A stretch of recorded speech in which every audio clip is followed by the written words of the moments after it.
Listen, I need you to hear something important before we go any further. What I'm about to share with you, it took me 75 years to understand, and I promise you, whether you pray 5 times a day or you've never stepped foot in a church, this matters to you. So please, just stay with me for a few minutes. Don't skip ahead. My name is Russell. I'm 75 years old, and I've spent my entire life wrestling with one question that I think every single person asks themselves at some point. What do I actually believe? You know, I grew up in a household where Sunday wasn't negotiable. We were in those pews every single week. My father was a deacon. My mother taught Sunday school, and I memorized verses before I could tie my shoes. Back then, everything seemed so clear, so certain. The answers were all there in black and white. And if you had doubts, well, you just didn't say them out loud. But honestly, here's what nobody tells you when you're young. Life doesn't care about your certainty. It comes at you with experiences that don't fit neatly into the answers you were given. And when I was 23, I watched my best friend die in a car accident. He was a good man, better than me in a lot of ways. He helped people, he was kind, he was generous, and he was gone in an instant. I remember standing at his funeral, listening to all the usual words about God's plan and a better place, and for the first time in my life, I felt angry. Not sad, angry, because none of it made sense to me anymore. That anger, it started something in me that I couldn't stop. I started asking questions. Real questions, not the kind you ask in Sunday school where you already know the acceptable answer. I read everything I could get my hands on. The Bible, yes, but also the Quran, Buddhist texts, Hindu philosophy, even the writings of people who didn't believe in anything at all. And you know what I discovered? Every single one of them had something true in it. Every single one. Well, I met a man once, this was probably 30 years ago now, who was a devout Muslim. We worked together, and at first, I'll be honest, I kept my distance. I had all these ideas in my head about what that meant, what he must believe about me, about my faith. But one day, we got stuck working late on a project, and we started talking, really talking. And he told me about the 5 pillars of Islam, about what prayer meant to him, about charity and compassion and submission to something greater than yourself. And I realized, sitting there at 11 o'clock at night in a nearly empty office, that he was describing the exact same longing I felt every time I knelt down to pray. The words were different. The rituals were different. But the hunger, the need for connection to something beyond ourselves that was identical. Now, listen, I know what some of you are thinking. You're thinking I'm about to tell you that all religions are the same, that it doesn't matter what you believe, as long as you're a good person. That's not what I'm saying. Not at all. Because here's what I've learned in 75 years. The differences do matter. They matter because they represent different ways of understanding the mystery of existence, different languages for talking about things that are almost impossible to talk about. But here's what matters even more. Every single religious tradition I've ever studied, every single one, comes back to the same core truth. Love people, help people, don't be cruel, be humble. Recognize that you don't have all the answers. You see, I've been to Jewish cedars where I've felt the weight of thousands of years of tradition and survival. I've sat in meditation with Buddhists and experienced a stillness I didn't know was possible.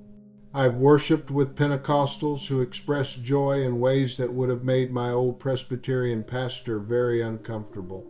And every single time I've found something genuine, something real, something that pointed toward truth. But honestly, I've also seen the other side. I've seen people use religion as a weapon. I've seen families torn apart because somebody married outside their faith. I've seen teenagers thrown out of their homes for asking honest questions. I've seen wars started, prejudice justified, and cruelty committed, all in the name of God. And every single time, it breaks my heart. Because that's not what any of this is supposed to be about. You know, when I was 50 years old, I went through a crisis. My wife and I were struggling. Money was tight. I was drinking too much. And one night, I found myself in my garage at 2 a.m, and I did something I hadn't done in years. I prayed. But not the kind of prayer I learned as a kid. I didn't recite verses or use fancy language. I just talked. I said, I don't know if you're there. I don't know if you're listening. I don't even know what I believe anymore. But if there's anything real out there, I need help. I can't do this alone. And, well, you know what happened? Nothing dramatic. No voice from heaven. No burning bush.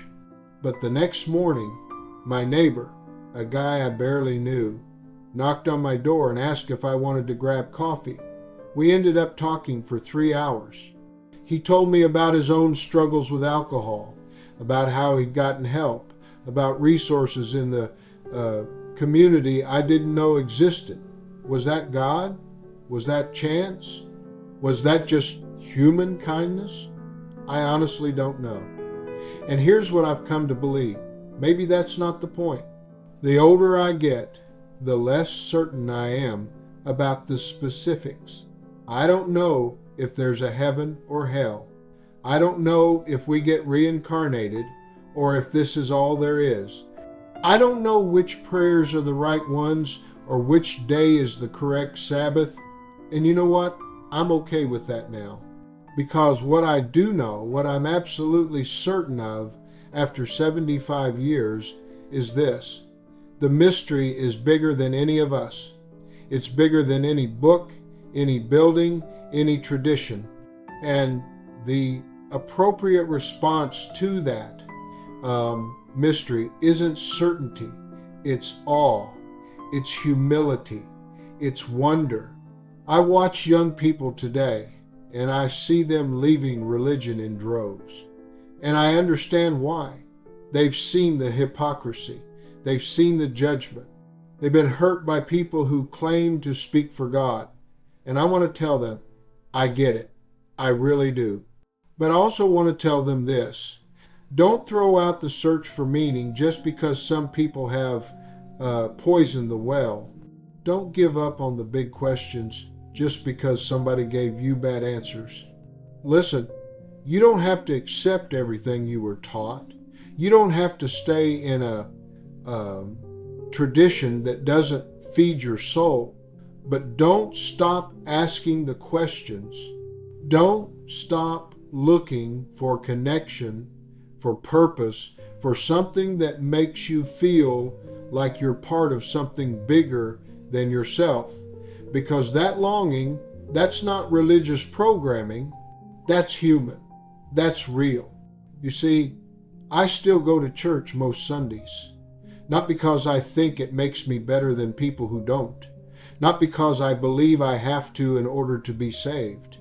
I go because there's something about gathering with other people, singing together, sitting in silence together, wrestling with meaning together that feeds something in me. But I also have a Muslim friend I meet for coffee every Thursday. I read Buddhist teachings before I go to sleep. I learn from atheists who have thought more deeply about ethics and morality than most religious people I know. And, well, here's what all of that has taught me. The point isn't to have the right answers. The point is to remain curious, to stay humble, to recognize that every person you meet is carrying their own piece of the truth, even if it looks nothing like yours, especially if it looks nothing like yours. My wife passed away 3 years ago. We were married for 52 years. And in those final weeks, when she was in hospice,